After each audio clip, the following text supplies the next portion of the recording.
Guys, ito guys, panoorin yung mga lods. Grabe ang lindol sa Visayas mga lods. Particular sa Cebu, sa Bantayan, maging sa Cebu City talaga mga lods. Marami ding mga lugar na apektado ng lindol guys. Yung nangyayari mga lods.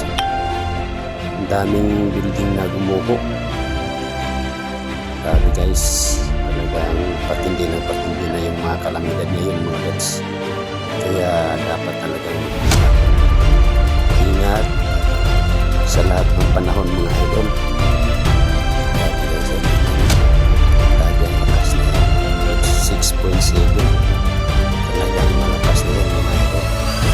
Ingat-ingat po kayo dyan mga idol.